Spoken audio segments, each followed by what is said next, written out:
National Cabinet has demanded a clear medical and scientific definition of what constitutes a hotspot as Scott Morrison pushes back against border closures by the states. Australia's farmers have warned the restrictions may have huge impacts on the harvest season.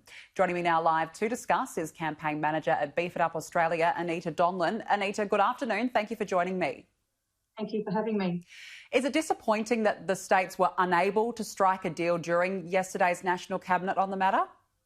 It's very disappointing, and a lot of people are saying they're playing political football, and it's just very, very dangerous. It's not only dangerous to everybody's mental health and to our farmers, but we're also seeing a very, very, very detrimental effect on the family life. Our farmers, they need to tend to their animals. They need to tend to their crops. They feed us. They feed you and I.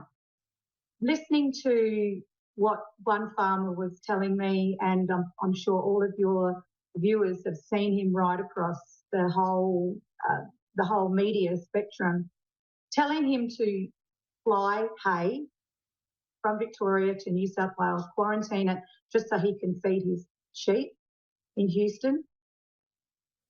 That doesn't make sense.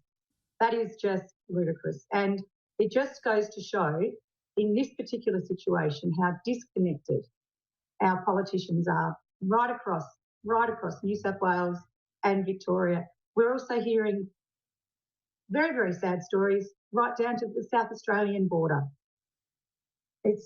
It leaves us all speechless. Yeah, the stories that are coming out have been quite heartbreaking, actually, a number of these small towns as well suffering. Anita, a new agricultural workers code is set to be announced in the coming weeks.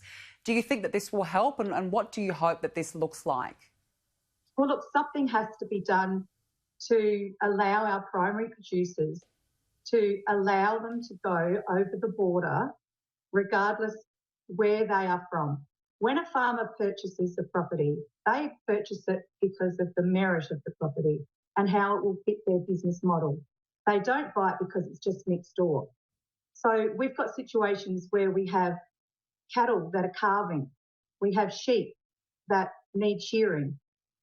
These farmers are also employers, whether it be workers from within the family or externally. So we're hoping that the new code that will be released will allow our primary producers to continue to get on with the job. Most of these farmers are from areas where there's no hotspot. There are no cases. Most farmers don't leave their properties or the region for any length of time, if at all, for a long time. They service the local communities. They purchase locally, so therefore it's good for their economy. So what's the problem? There is no problem. It's not a blanket. It's not a blanket approach. And what are farmers telling you in terms of their own harvesting seasons? Is it expected to have an impact on them? It will have an impact on them if they can't get the workers. If they can't get their seasonal workers to get out there to help harvest and to tend to the stock, then yeah, it will. And what's currently the situation in a number of these border towns? You and I have spoken before about the situation on the New South Wales and Victorian border. What is the current situation, and how are a number of these local business owners coping? Well, the communities that have been reliant on tourism, they're finding it really hard because obviously people can't travel.